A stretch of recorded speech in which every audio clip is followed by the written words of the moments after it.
Michael Schur is the showrunner behind The Good Place, which ended its run earlier this year and just earned a bunch of Emmy nominations. I'm Kevin Jacobsen of Gold Derby here with Mike. And to start things off, The Good Place was nominated for Comedy Series. You were nominated for writing the series finale. Ted Danson and Maya Rudolph got in, as they always do. But then we also saw Darcy Carden and William Jackson Harper finally breaking through. So what was that Emmy nomination morning like? It was, lovely. It was unexpected. I was really happy for Will and Darcy because, Ted is Ted and Maya is Maya, like you said. And, we had been watching Will and Darcy and also, by the way, Manny and Jamila and everybody else in the cast kind of do their thing for 4 years, and they felt underappreciated, to me at least. I'm biased, but they felt underappreciated, and it was really nice to see their peers, nominate them. That was really cool. I feel very sick to my stomach about Kristen Bell, because I feel like underappreciated is the right word for her in general in her career, I think. But whatever, you can't win them all. It just was very, very heartening to see the work that Will and Darcy did, especially, get recognized. Absolutely, yeah, we agree here at Gold Derby. We love them. So, with this being the fourth and final season of The Good Place, why did you think that this would be a good endpoint for the show? Well, the idea of the show was kind of a gigantic premise. It was like a big swing. And I had the thought early on that, like in season one, if we're lucky enough to get a foothold in the TV landscape and we get to call our own shot, I think that we would be I imagine we'd be calling that shot long before you might think we would, being a network TV show. It just didn't seem like the kind of show that had 8 years and 175 episodes in it. It was the design of it was to move really quickly and to do a lot of cliffhangers and to kind of accelerate things. And so that was my gut. And then, at the end of season 2, when we got picked up for season 3, we started talking in the writer's room of how much left do we have to tell? If we could do this our own way, how much longer would we want to go? And it started to seem like 4 years was the right amount, just when we sort of laid out the rest of the story we wanted to tell. And it's kind of great that we're in this weird new landscape where, in the old days, you had to go as long as you could. You just had to drag it out as long as you possibly could, because that was the way that studios could make money and that people could make money and who were worked on the show and stuff. And it's not that way anymore. Studios can now monetize shows much more effectively, which in turn means they don't have to go for 10 years in order to make their money back. So, that's a really great thing about the new world of television, is that if a show's length is supposed to be 53 episodes or whatever, it can be 53 episodes, and the people you work for are still okay with that. They're happy with it because they're recouping their money a lot faster. So it was really the best of all possible worlds, because we got to tell exactly the story we wanted to tell in exactly the number of episodes we wanted to tell it in. And also I think the studio liked the show and the network liked the show, and I think they maybe wished it could go on longer. But to their credit, when I told them at the end of season 3 that I intended season 4 to be the last one, they were like, okay, sounds good. I get it. They understood the sort of mission of the show and the speed that we were moving at. And they didn't fight me on it. They were very collaborative and very understanding. So that was really cool. The whole experience was really, it really felt like the way it should, which is that we're all teammates and we're all kind of we're all on the same page. So it was just a gut level feeling that then turned into a sort of carefully plotted out feeling that we were able to execute the right way. And what's fun about where we start off this season is in kind of how it's mirroring the beginning of the first season in some ways, with, people arriving to where they think is the good place. We even see Jason in his John Yoo outfit again. It's kind of nostalgic in a way. And considering the show has just gone to so many places in between the first season and the last season, how did it feel to sort of go back to a little bit of the original sort of setup of the show? That was really fun, theme in the show, I guess, of going on a little journey, coming back to where you started and trying again and again and again and again. And so in the final season, they were back at the beginning, but they were in a sort of mirror image where like they were the experimenters and there were other people who were the experimentees. And so it felt like they'd gone in a loop, but they had gone through a sort of like looking glass window situation, and now they were on the other side, and they were sort of watching them versions of themselves go through what they had gone through. So it was sort of again the best of both worlds, because we got to do that fun thing that you do a lot in TV shows if you're fortunate enough to have them last for a long time, which is you bring everybody back to where they started and you kind of show how far they've come, except that it wasn't the same exact story, which can get kind of boring. It was the story from a different point of view, where we were now behind the scenes with the people who were running the experiment instead of in the point of view of the people who were being experimented on. So, it's a natural thing to do, I think, on a show toward the end, is to sort of go back to where you came from, go back to where you started and reset and kind of like look over the whole landscape of everything that characters have been through. That's a pretty common recurring theme, I would say, in long running TV shows. But we also got to do it in sort of a fun, twisty way. And so that it was a new creative enterprise for the writers and for the actors, while still being able to sort of evoke that sense of like, they went back to the beginning and looked everything over. So it was really fun. And also we had been away from our main set on the Universal backlot, this sort of neighborhood set with all the funny pun store names and stuff. And so it was fun to like be back on that set with everybody kind of like in new roles, Well, then in the final episode, whenever you're ready, we have everyone in the actual good place now making a decision for when they feel at peace enough to end their existence. And we see Jason arrive to that decision first, and then Tahani, who actually becomes an architect like Michael, then Chidi, and then Eleanor, and then we have Michael realizing that he wants to live a regular life like a human. Can you sort of briefly talk about what made you arrive at the conclusions for all of those characters? Sure. I mean, it was weird because like the concept of, or the notion of death had been underlying the entire show from the beginning. Like the first thing that happens is Eleanor shows up in Michael's office and she's like, "What's going on?" And he's like, "You died and now here you are in the afterlife." So the whole show in some weird way was about death, and we just never talked about it because it was the background. It was the backstory. So it was this sort of both very natural thing to do in the last episode, and also it felt brand new because they were already dead. So we never had to like have any of them confront death really in any meaningful way.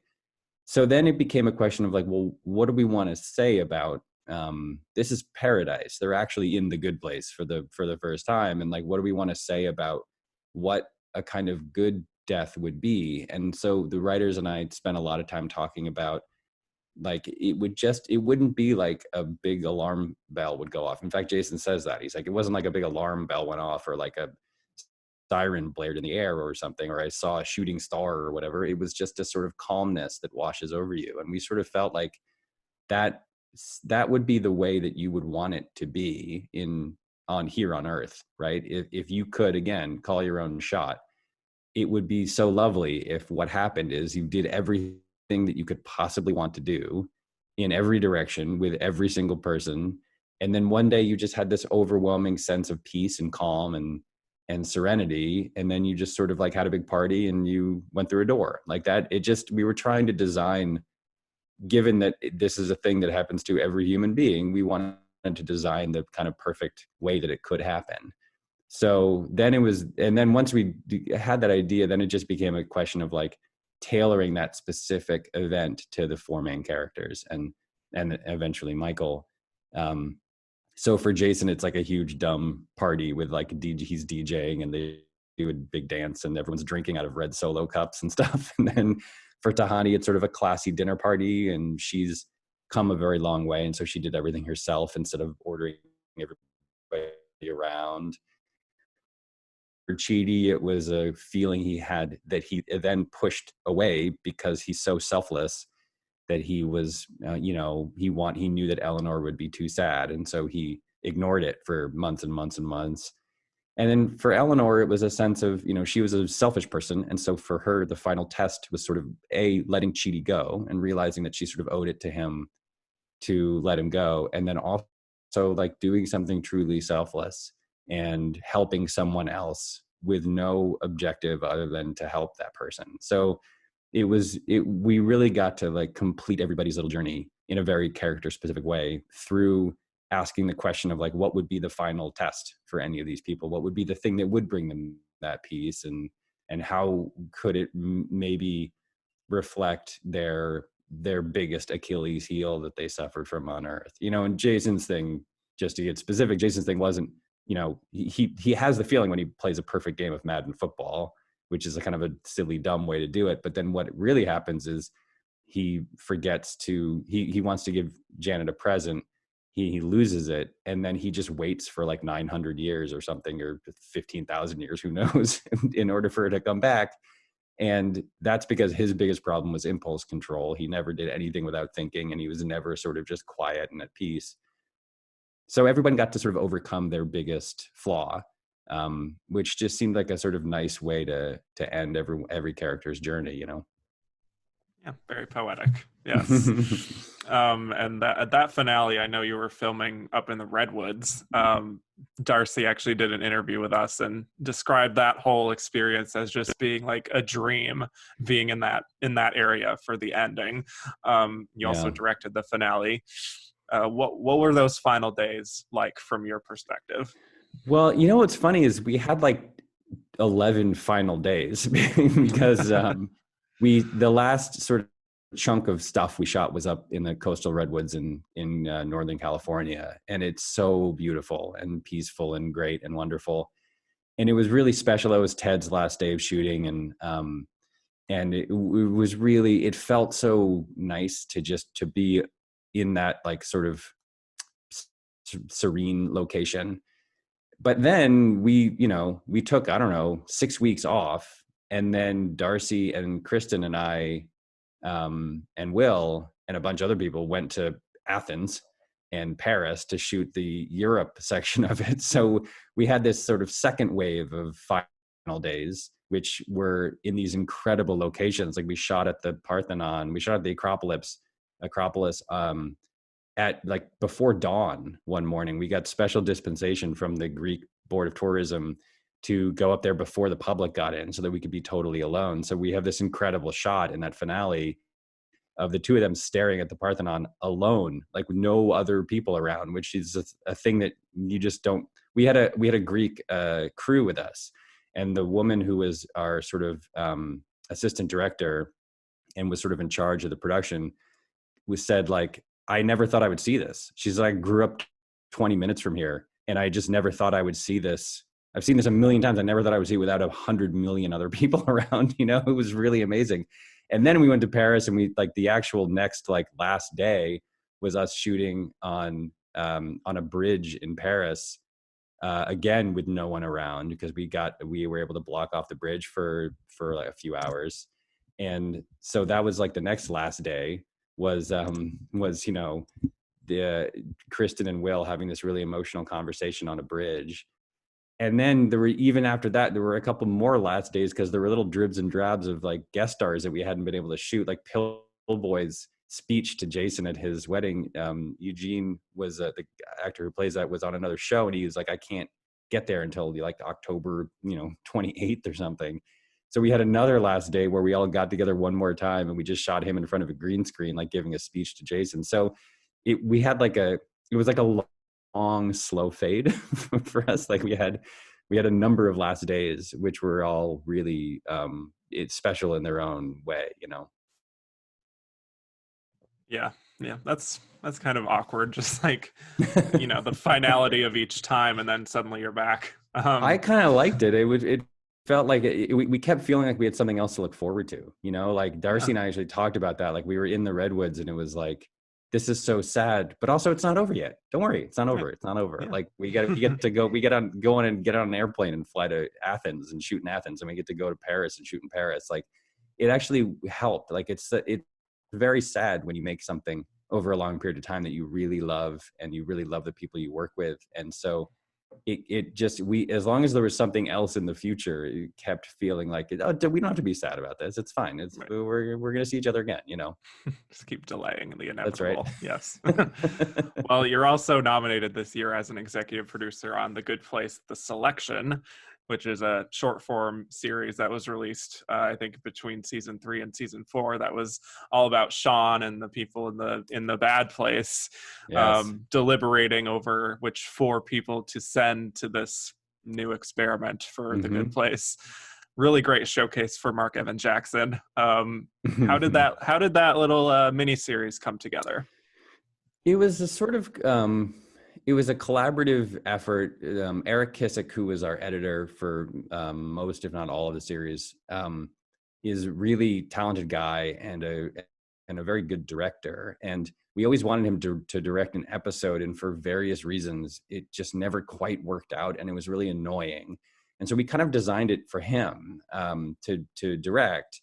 And like any show that lasts for a while and has a lot of characters, we felt like we have this really deep bench. We have all these characters in the show and all these actors in the show who are wonderful and who have popped in a couple times but haven't had like a little showcase, like Amy Okuda, who played one of the demons. We really loved her, and we were never able, there just wasn't enough time to be with the demons to get her more screen time. And same with Jama Williamson, who plays a sort of secretary figure. We really loved her, and Josh Siegel, who's one of the writers that we sort of forced to act against his will and play Glenn, the sort of like sweet, nice demon. We were like, it's very easy to do this. And we know we have Mark, who's wonderful and who can comedically anchor like something like this. And so we just wrote up, Andrew Law and Cassia Miller, 2 of the writers, like wrote these scripts, which were so funny. And we shot the whole thing in like 2 days or something. And it was a very simple premise. It was just like, how would they decide? How did they come to the idea of sending not just like terrible people, but terrible people who would be specifically tailored toward driving the main characters crazy? So it sort of fit into the world. The premise fit into the world of the show very well.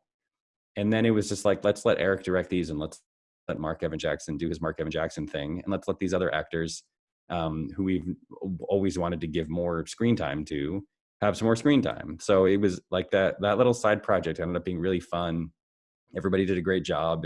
And it was really delightful to like set Mark to like level 10 and just like let him go.